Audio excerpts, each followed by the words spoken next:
1988年インディカートロングビーチグランプリ、すなわち PPG カートワールドシリーズの第2戦、カリフォルニア州ロングビーチのストリートサーキットを使って行われた。第1戦のフェニックスインターナショナルレースウェイでのチェッカー200はマリオ・アンドレッティが優勝。インディカートシリーズ通算50勝を達成した。そのマリオはロングビーチでジェットスキーに乗ったりリラックスしたひとときを過ごしている。26の車とドライバーが70万ドルを目指してロサンゼルスの南東50キロのロングビーチに集まってきた。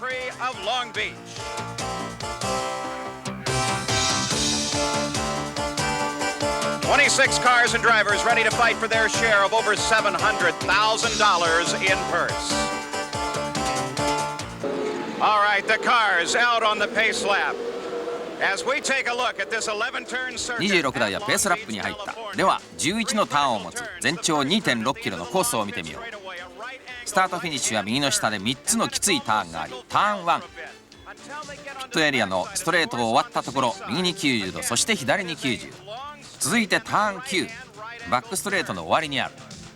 そしてターン11、ヘアピンである。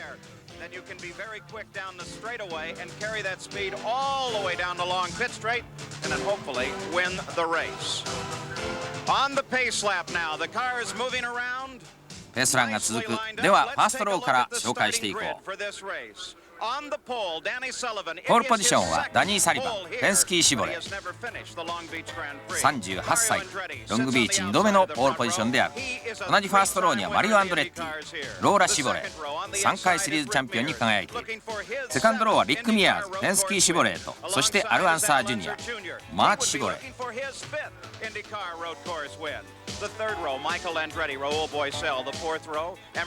サードロー以下はご覧の通りである。Rookie Scott Pruitt and Derek Daly to 7th. The 8th row, Scott Atchison and Randy Lewis. Rocky Moran and Kevin Cogan sit in the 9th. The 10th row, John Andretti and Scott Brayton. John Jones and Howdy Holmes, the 11th row. A.J. Foyt, a rookie here.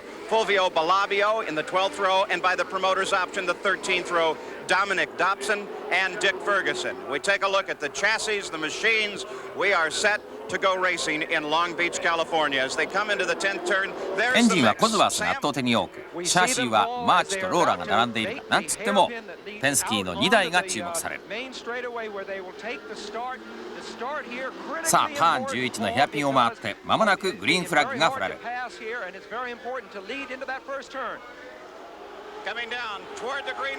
リーンフラッグが振られた。さあスタート。このターン1が実に大事である。スタートが良かったのはマリオ・アンドレッティ、さらにダニー・サリバン、アルアンサー・ジュニア。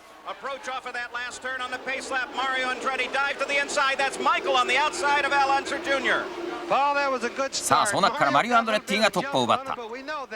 前週第1週のフェニックスを勝っている。それを追ってダニー・サリバン、そしてアルアンサー・ジュニアと続く。早くも8番車のテオ・ファビー、イタリアのマーチ・ポルシェがトラブル。そしてここで早くもアルアンサー・ジュニアが第2位に上がっている。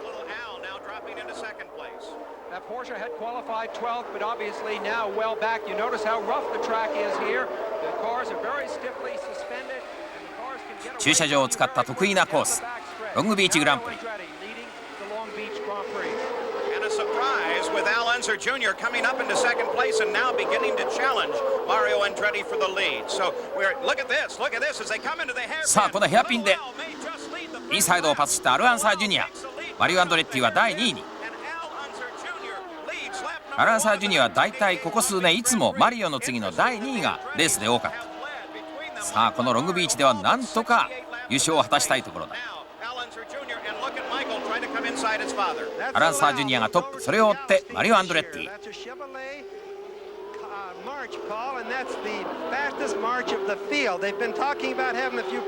さっき車がスローダウンしていた8番車のテオ・ファビーのマシンは燃料トラブルだったと判明した。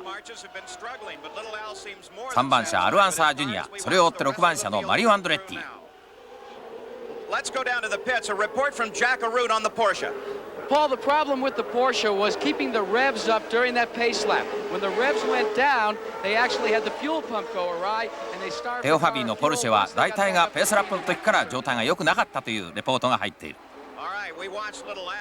As it's lined up now with Little Al leading, then you see the number 6 car Mario just behind him, and then Michael Andretti, who has moved up as well. アルアンサージュニア、目下のリーダー、ニューメキシコ州のアルバカーキの出身、25歳。ここまで4勝を挙げているけれども、いずれもストリートコースでの勝利である。そしてそれを追っては48歳のマリオ・アンドレッティ。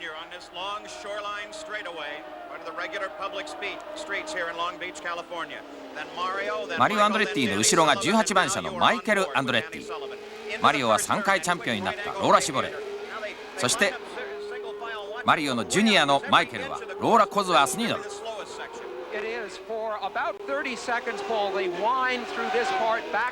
ャメラインカーはダニー・サリバン。He's in second gear throughout here between 55 miles an hour and maybe 90 through that section. Mario Andretti chasing Al Unser Jr. Bobby, the key to this. マリオ・アンドレッティがアルアンサー・ジュニアを追っかけている。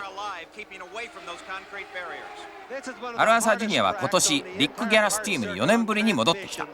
Look at Danny. He's in a turn 9. I think it's a shock. I think he expected, as I know I did, that he would be battling right now. 6番車のマリオ・アンドレッティの3回の優勝シリーズチャンピオンはこの4年間で記録されている。あとの1回はボビー・レイハルが獲得した。Control over his nerves, and he's probably steadying himself. He's an expert, remember, on this type of track, having run so often in Monaco in Europe. アルアンサー・ジュニア、マリオ・アンドレッティ、マイケル・アンドレッティ、そしてダニー・サリバン。In Long Beach, California, you're watching the number 3 machine of Al Unser Jr. In a real surprise, he jumped from the second row into the lead of this race and took over and has dominated ever since then. In second place is Mario Andretti. That's the white number 6. 3番車トップのアルアンサー・ジュニア。3年間ダグ・シアソンのチームに所属をしていて、そしてリック・ギャラスチームに戻ってきた。リック・ギャラス時代には一度1984年の6月ポートランドで勝っている。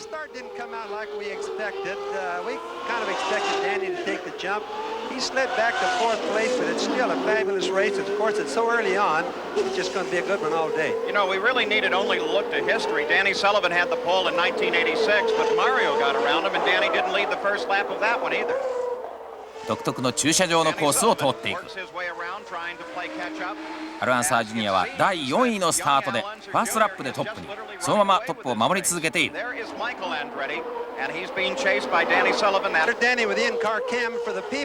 ニー・サレバンのインカーキャメラ。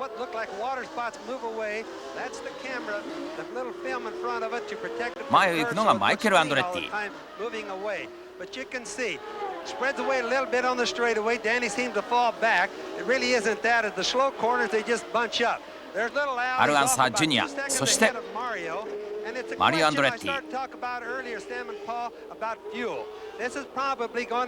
ーンの多いストリートコース。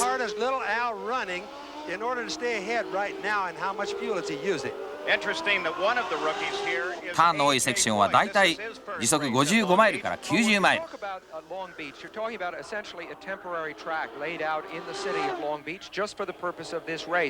Other races on the CART Championship Series that are like this are Cleveland, the Meadowlands, Toronto, and Miami. And both Danny Sullivan and Mario. この前のラップスピードが 87.66 マイルと出た。時速140キロである。リーダーのアルアンサー・ジュニア。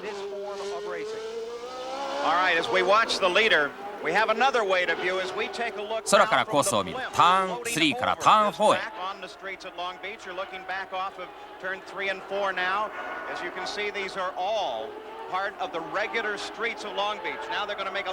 タイトなロードコースはモナコグランプリに似ている。そしておなじみのパーキングロットのルートを通ってシーサイドコースへ出ていく。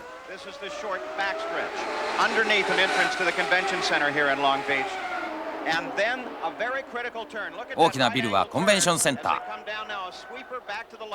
ヘアピンを回る。ここを回るときは時速35マイル、およそ56キロである。of the hairpin right now. That hairpin is probably about 35 miles an hour. It's a full 180-degree turn, literally around. トップのアルアンサージュニアは変わらない。しかしサリバンが追い上げてきた。マイケル・アンドレッティにぐーっと追い上げて迫ってくる。On shoreline now, and you get a good idea. Look at Mario Andretti fight with his son Michael. Michael had to really pinch it in there suddenly, and he seems to have lost speed because of it. He may have lost his gear, do you think? No, it looks like they touched cars there for just a little bit. そのマイケルをサリバンがパスした。95のラップのうちラップ11を終わったところである。アルアンサージュニア、マリオ・アンドレッティ、そして第3位にダニー・サリバンが上がった。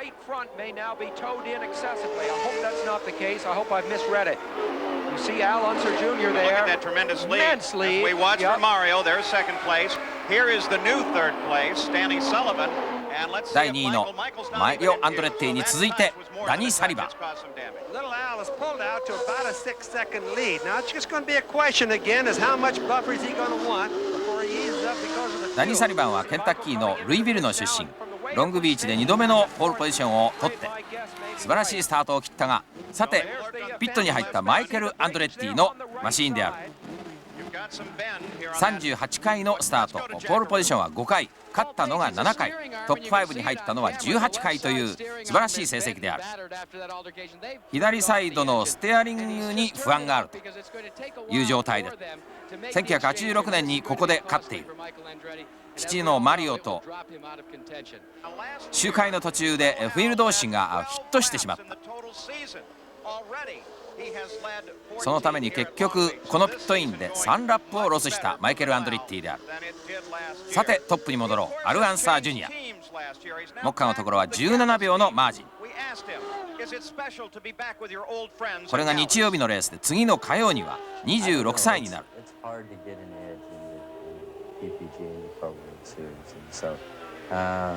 It is an advantage, I think, for myself to have a car owner like Rick Dallas, who's been friends with myself for a very long time and my family. And it's an advantage for me to have the shop where I live, in my hometown, which I was raised at, you know, and the whole town of Albuquerque is totally behind us. It's really super and it's really neat and it's showing. And it's showing on the racetrack too, so you know, I think it is an advantage. Well, there's no question that it's showing on the racetrack. ストリートコースで4勝を挙げているアルアンサージュニアのインタビューであった。さてリタイアしたテオ・ファビー、ポルシェのピットマンはどう言ってるのだろうか。That's right, Paul. Porsche is done for the day. Teo Fabi, what happened? Well, it's not a very lucky day for the Quaker State team. We had an electrical problem before the start of the race, and again after a few laps, and I had to stop. Is it frustrating being a developmental driver? Well, it's frustrating today, but you know, now we have a few weeks before Indy, and everything should be fine by then. All right, thank you, Teo. We'll next see Porsche at Indy. So Teo Fabi out of the race early. The chassis was a March, same as they used last week. They elected to go to that March chassis. I sometimes wonder whether or not that is not a mistake, whether or not they shouldn't have tested the Porsche chassis. We'll have an opportunity to talk on that just a little bit more. Let's go to the pits now in Jackaroo. Well, Al Holbert is calling the shots for Porsche North America, and Al, we understand you've got an announcement to make this weekend that you have determined what chassis you will bring to Indianapolis. Well, we plan to run the March car with a Porsche engine, and hopefully with a fair amount of engine development before then. A lot of work for the month of May still coming up. Do you think that Porsche can really get the job done as far as an engine is concerned by the time they drop the checkered flag at the Indy 500? Yeah, I'm confident they can. We've determined this week we have the power in certain circumstances, so we just have to do a lot of work.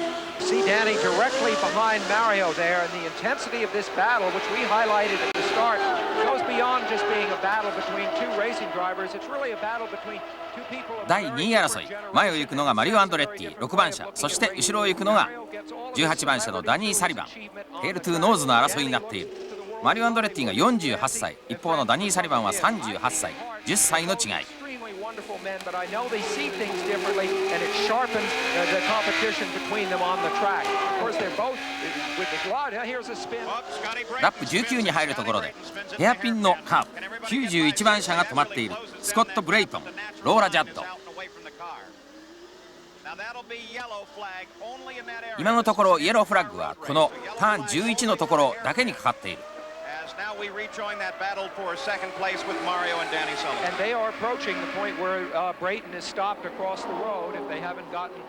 マリオ・アンドレッティとダニー・サリバンがそのヘアピンのターンに近づく。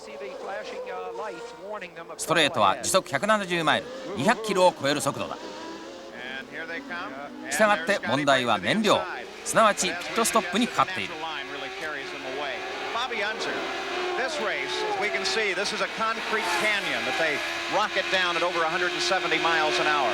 Part of the trick is to make sure you keep it off of those concrete walls. But fuel has always been a factor here. Well, fuel will always be a factor here, Paul. You must remember they use a minimum of 4 gears out of usually a 5-speed transmission.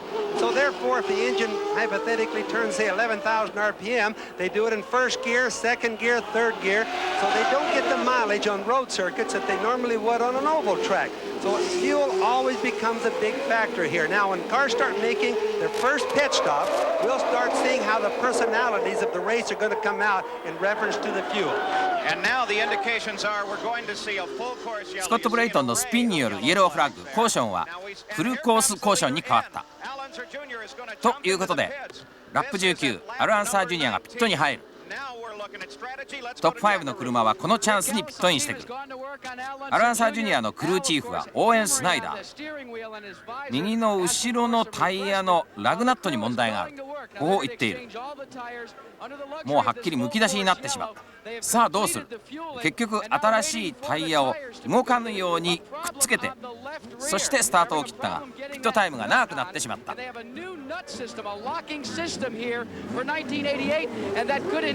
The problem with Al Unser Jr. taking well beyond what would be considered a normal amount of time, and that is indeed what the problem is. The lug nut. They're having a problem getting it back out on the tire, on the lug itself, and they have 3 guys working on it. This is costly, even though it is under a yellow. Al Unser Jr. not at all happy about the situation. Now they've gotten that lug nut off, but they are still, hopefully, they haven't stripped the lug. They're making the exchange now, and gentlemen, this is heartbreaking for Al Unser Jr. He is not at all a happy man, and neither is Rick Gallis. Let's see if we can get a word from Rick. Rick. いや、こうやって見てると本当に長く止まっていたという気がする。アル・アンサー・ジュニアやっとスタートを切った。そしてアリ・リューエンダイク、オランダのローラ・コズワースのピット。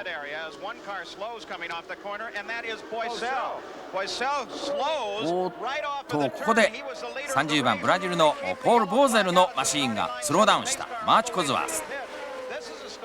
実はポール・ボーゼルはピットインしなかった。しかしその間コーションフラッグが振られている間、5周を経過して24ラップのところでついにピットインしなかったボーゼルのマシーンがスローダウンしてしまった。もうすぐグリーンフラッグというところでのロストパワーである。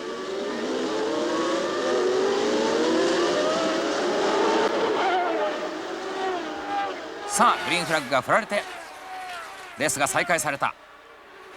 リーダーはここでマリオ・アンドレッティ、そしてダニー・サリバン。アル・アンサー・ジュニアはピットタイムがかかりすぎて目下のところは第6位である。さあダニー・サリバンのキャメラインカーから前を行くマリオを追っかけてみよう。全くこれはマリオ・アンドレッティとダニー・サリバンのドラッグレースになってしまった。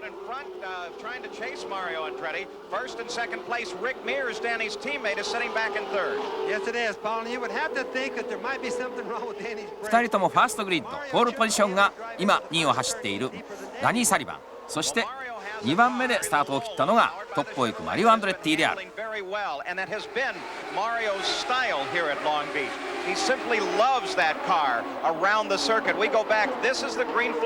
さあもう一度グリーンフラッグが振られたところビデオで見てみよう。マリオ・アンドレッティとダニー・サリバン、ほとんどドラッグレースの形でサイドバイサイドで走る瞬間があった。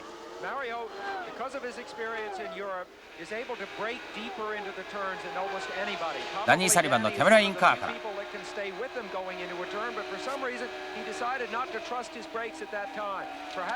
予選が1位、目下第2位のダニー・サリバン。トップを行くのは第1ラウンド、フェニックスでの勝者マリオ・アンドレッティ、そしてこのインディシリーズの通算50勝のドライバーである。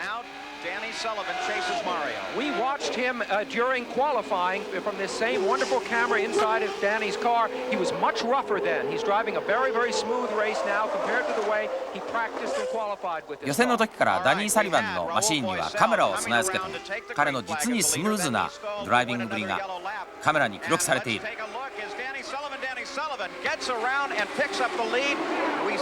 おっと、ここでダニー・サリバンがマリオ・アンドレッティを抜いてしまった。実はマリオがカメラの映っていないルートでコンクリートバリアにぶつかってしまった。左の前輪のタイヤが減りすぎてフラットになってしまったという状態で、ダニー・サリバンがついにトップに上がった。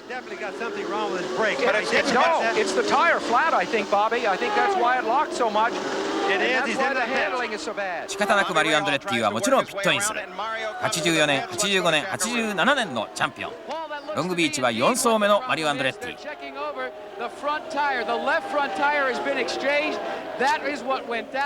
左のフロントタイヤのチェンジ、たったの9秒である。スタ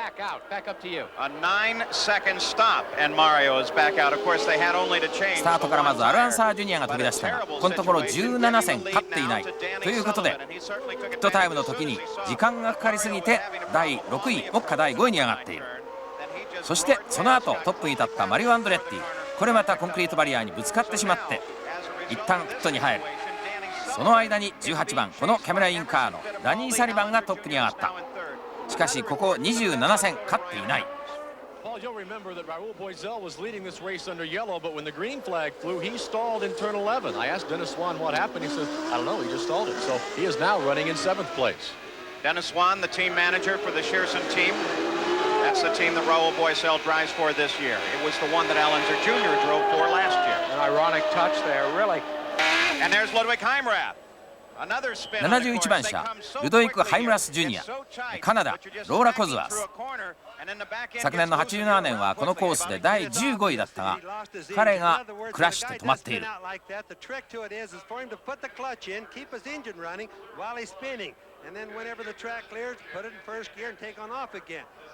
スピンして動かなくなってしまったマシン。さて再びレースに戻ろう。18番車ダニー・サリバン、ペンスキー・シボレ、リック・ミアーズの5番車も同じペンスキー・シボレ。ペンスキーはこの2台を出してきている。インディーシリーズでは注目のマシーンであるが、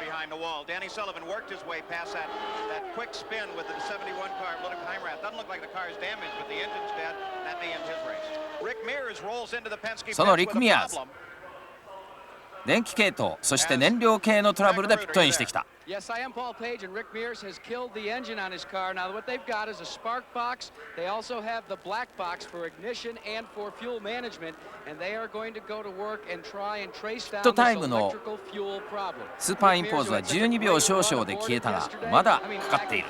Well, he's got problems again today here in Long Beach. Not a good time for him, but the leader of the race is his teammate, Danny Sullivan. Back up to you. そしてダニー・サリバン、アイルランドのローラ・コズワース、デリック・デイリーをパスする。デイリーは目下第12位である。You're riding on board that PC-17 of Danny Sullivan. They've had plenty of test miles on this car this year. We asked Danny what he thinks about the new machine. トップに立ったダニー・サリバン。ラストラップが 86.78 マイルパワーは139キロである。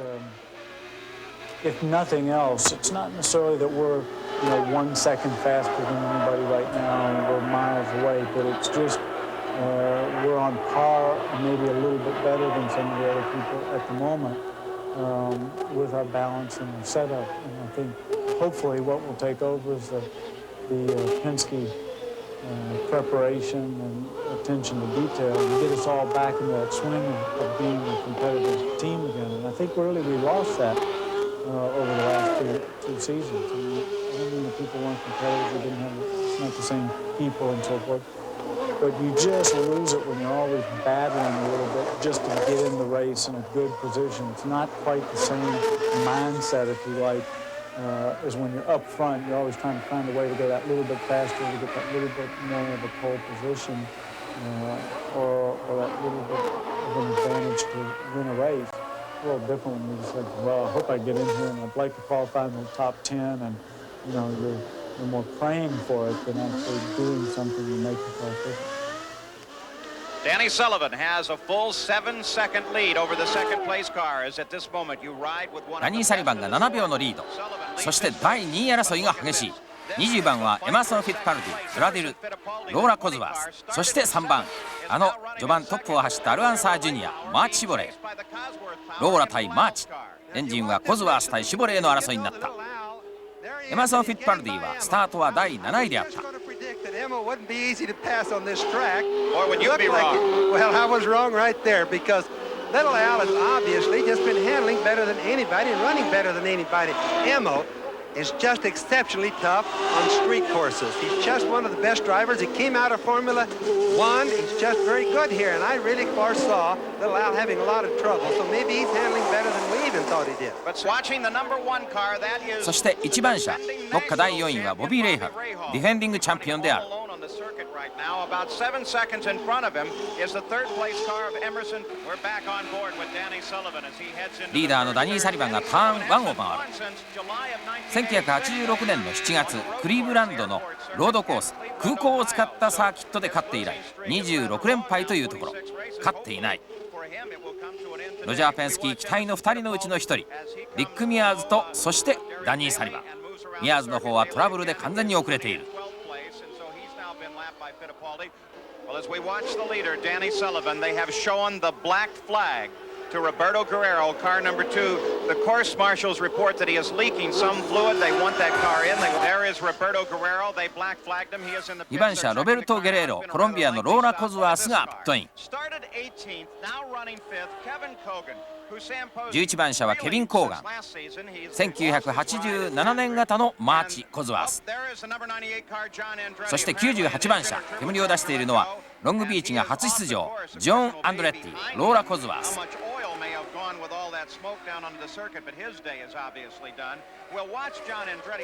ジョン・アンドレッティは脱出する。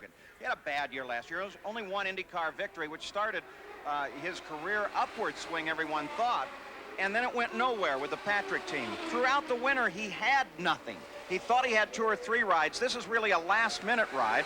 3 weeks ago, he got married. Now it looks like he's feeling great. He's running in 5th and doing a nice job. Well, you know, you're so right, Paul. I mean, it's been such a seesawing winter for him, and in some ways,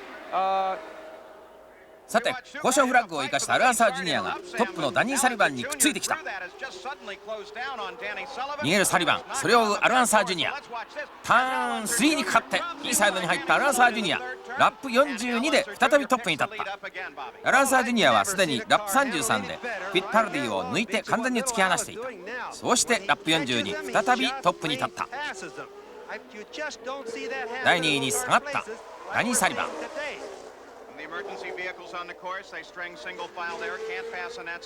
仕事の終わったマーシャルカーがサイドへ退避する。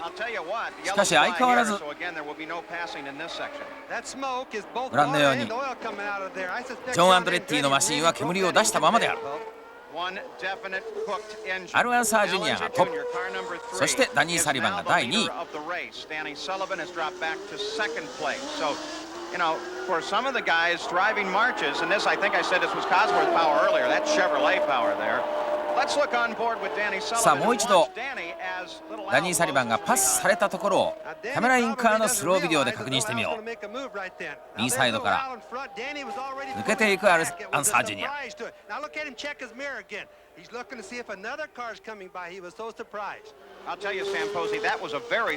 1周目でトップに立ったアルアンサー・ジュニア。その後トラブルで一旦は下がったけれども再びトップを奪い返した。One of the genuinely nice young men of racing. In a quieter time, Sam Posey had an opportunity to spend some time with him. It's distinctive and classically Unser. Little Al finished second here in 86 and 87. Perhaps today he will move up. ここロングビーチでは87年、86年ともにマリオ・アンドレッティの第2位に終わっているアルアンサージュニアである。That little Al was driving for last year. So this is a very, very sweet moment as he is about to put a lap on the man who in effect took his seat. Bobby Rahal being propelled forward by this judge. さてこちらのキャメラインカーは1番車のボビー・レイホル。 And now he's got to judge his braking perfectly. Very slow corner coming up. He's on his brakes now. He turns in. That's a point where you can make or break your races. Can you get into that turn as deeply as the next guy? And with 49 laps complete for Rahal, this is ラ by ップ far 49に入っ almost た。 as far as he's ever been in this パーマ race ネント before. サー He's キ had ット some に対し terrible て luck. こういったタイプのコースはテンポラリーコースと呼ばれる。スムーズ、そしてタイミング、この2つが大事。それをボビー・レイホルが見せてくれている。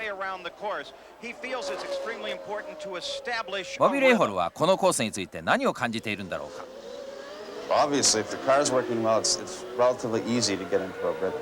If the car's not working, it's almost impossible to get into a rhythm because you're fighting the thing.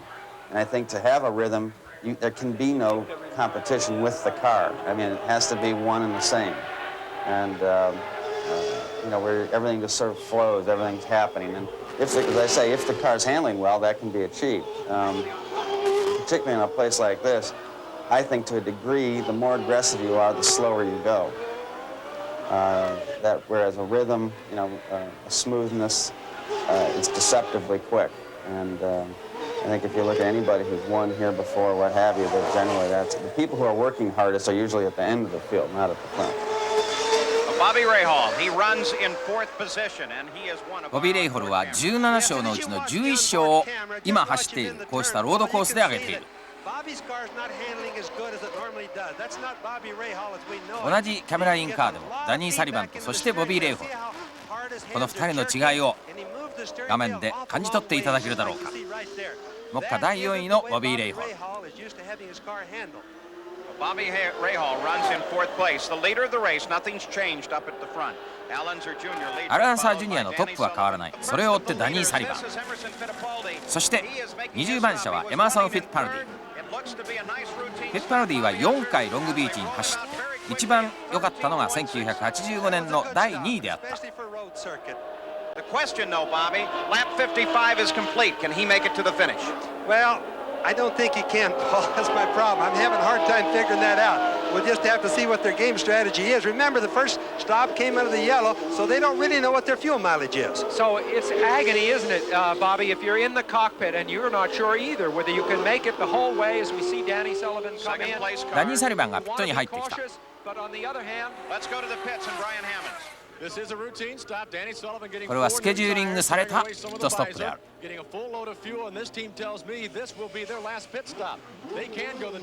これがおそらく最後のピットストップになるだろうと言われているが、タイムは14秒9。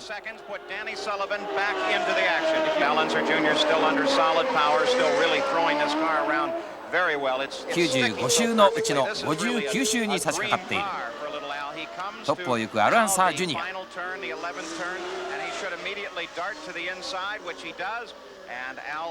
そのアルアンサージュニアもピットに入ってきた。This is a team, Paul, that is working right now on emotion. They are pumped up, looking for their first victory of 1988. They have checked the rear tire. They've elected not to change tires. They did check it, however, at the instructions of Al Unser Sr. どうやらリアタイヤのチェックだけを行ってタイヤチェンジは行わない。15秒ジャスト。その判断は非常に難しかったところだ。What's your situation? Do you think that they're all right now? I think they are, yeah. Goodyear says that, you know, everything's lovely on it, and as long as he doesn't puncture it or anything, he'll be in good shape. Bobby Rahal on lap 63 now makes そしてボビー・レイホルのピットイン。ラップは63周にかかっている。wasn't for the full course yellow, they had determined before the race that they would do this race on one stop. The fuel mileage they're getting, although they've had to come in twice because of the full course, seems to indicate they could have done that. 17秒9でスタートを切ったが A costly stop. They've got to back him up now to get to the starting mechanism. And Emerson Fittipaldi also. 一方こちらは20番車フィッタルディ。 Go back up to you, Paul. All right, that's a battle for position. Rahal was running in fourth. Fittipaldi was in fifth. ついに彼の車も止まってしまった。出走が80回、4回の優勝のうちの3回がこのロングビーチと同じロードコースと言われるパルディもついにトップを諦めざるを得なくなった。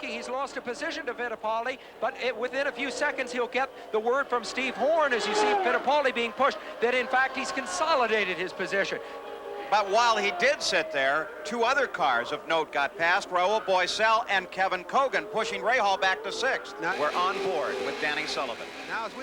さてダニー・サリバンのキャメラインカー、アルアンサージュニアを追って第2位である。何週かに1回どっかで誰かの車がトラブルを起こして非常に激しいロングビーチグランプリ。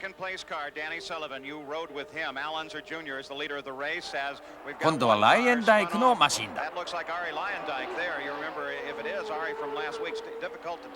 アリー・ライエンダイクはオランダ人、マシンはローラ、エンジンはコズワース。Terribly frustrating time for Ari Luyendyk as he sits there. There's another Chevrolet. This is Mario Andretti making what should be his さて final stop. 前半を楽しませてくれた6番車のマリオ・アンドレッティがピットに入ってきた。目下のところは第3位。Mario, for some reason, is slowed down from early on in the race. He's just not been the normal Mario Andretti. ピットタイムは15秒1。Mario Andretti gets a kick back out, 17.1 seconds on the stop. Of course, this man won the race in 84, 85, and 87, plus back in 77 when it was a Formula One race. This is a fight for third place as Kevin Kogan is trying to さあこちらは目下の第3位争いになってしまった。1番車はおなじみのボビー・レイフォン、そして11番車がケビン・コーガン、1987年型のマーチ・コズワースである。New driver with this team, the machinist group, he's really having a great run. And there is Mario Andretti. マリオ・アンドレッティがピットイン、エンジンプロブレムと言っている。クラッチが壊れたということだ。When Mario's getting out of it, you're really something wrong. I suspect they've got some serious engine problems. Well, Mario Andretti slowed down a few laps ago and then finally pulled it on into the pits, and you can see in the way he hangs his head, this is not Mario's town any longer. The gloves come off, Mario's day is complete. All right, Mario Andretti was running third, led for a bit, but is out of the race. He's now with Jackaroo. Well, Paul, for the first time in 4 or actually 5 years, at least one Andretti won't be in victory lane. Mario, what happened? It looks like the clutch disintegrated.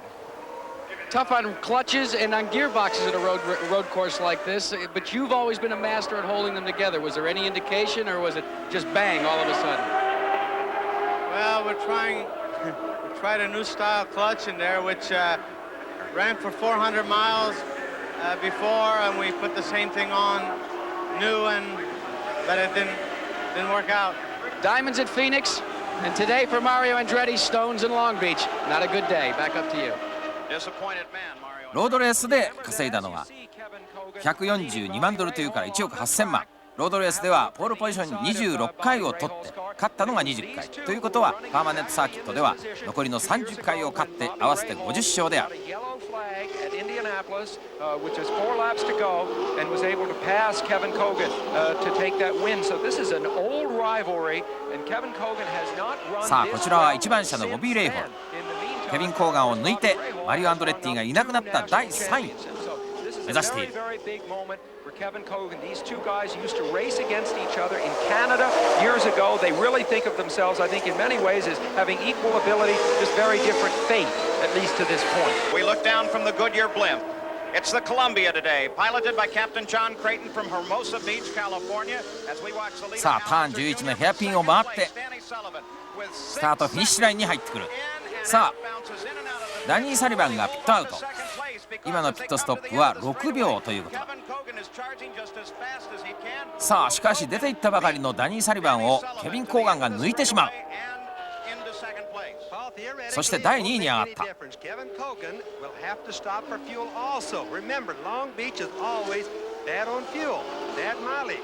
ダニー・サリバンは結局せっかく第2位をキープしながらラップ84でエンジンブローでストップしてしまった。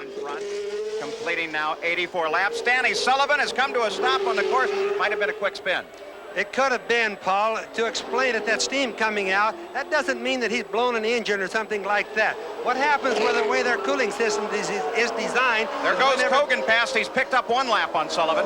What happens is whenever they stop... Let's go down to Brian in the pits. He's got a story with Sullivan right now. And we're with Derek Walker, the crew chief for the the team manager for Danny Sullivan. What happened to Danny? Well, everything was running fine, and just about 2 laps ago, it picked up a bit of a vibration, which was progressively getting worse, so we decided not to risk it any further, so we stopped running. All right, Danny Sullivan out of the running. And while Sullivan is out, Kevin Kogan darts into the pits. さあ、ボビー・レイホルはこれで第3位になった。トップは3番車のアルアンサー・ジュニア、第2位には11番車のケビン・コーガン。As Alonso Jr. on the main stretch now will come up and perhaps put a lap further on Kevin Kogan. Bobby Rahal, when Kogan made his stop, slid into second place. 第2位のケビン・コーガン。ついにダニー・サリバンはリタイア。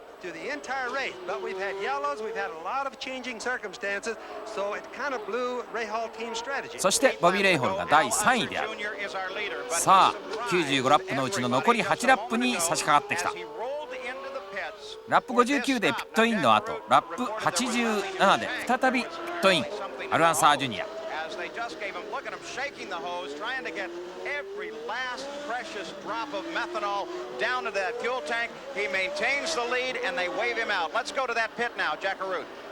And Rick Gallows, we've got to ask you, why did you bring him back in?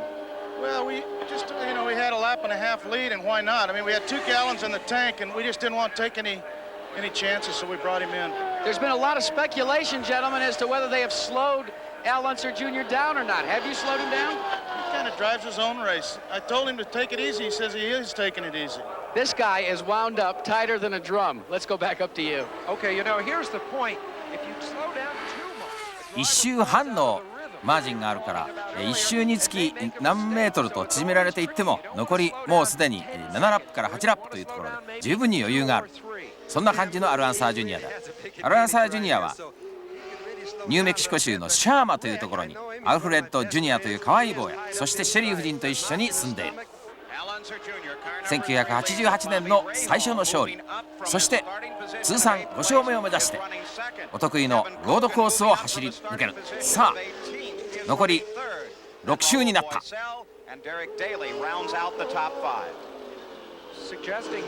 ップを行くアルアンサー・ジュニア、そしてここで第2位にはボビー・レイホルが上がった。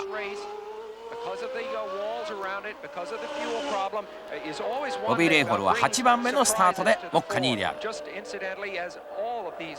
races through the cities do. I'm thinking ahead in 4 weeks to our race that we're going to have at Monaco on May 15th. Very much the same sort of situation where the unexpected is what you have to come to expect.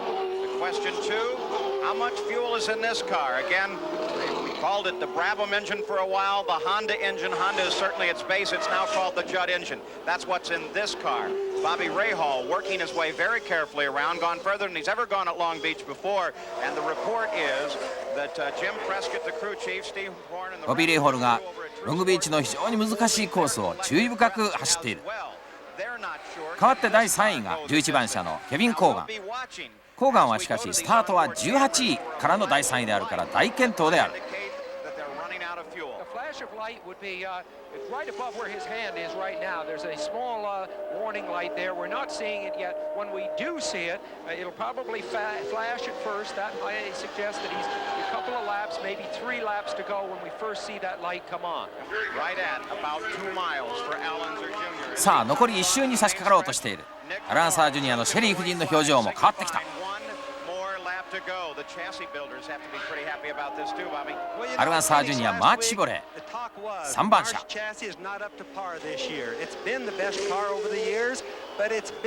rumored they're not handling well, but look at it today. They just annihilating the competition, and that's strictly a March car. Lola's have been good, but it would appear like the Penske cars have been awfully quick. ターン2からターン6までは非常にターンが多く、あまりスピードの上がらないルート。そして駐車場の下を通ってバックストレートへ出る。If he holds on to win, he will join Danny Sullivan and Mario Andretti in that heady group of drivers that have won 4 of these temporary circuit races. さあ次に左に曲がっておなじみのヘアピンに出るところだ。As he comes off of this corner, underpowered, he sees the checkered flag ahead. A big number 3 team displayed ロ on ン the グビーチ board. グランプリアルアンサージュニアがチェッカーを受けた。 Has won the Toyota Grand Prix at Long Beach. And boy, that is one. Look at Rick Gallis and Shelley. That is one happy team. One very happy team as Alonso Jr. wins at Long Beach. そして第2位には第8位でスタートを切ったボビー・レイホル。ローラ・ジャッドが入る。最後のヘアピンを回った。And Bobby Rahaal's race is done. Starting in 8th up to 2nd. Nice little run. Same is true for Kevin Kogan, who finishes そして第3位のケビン・コーガンもスタート18位で第3位へと大健闘であった。With his 4th place finish, Raul Boesel leads the PPG points. 第2ラウンド終わったところでご覧のようなシリーズポイント。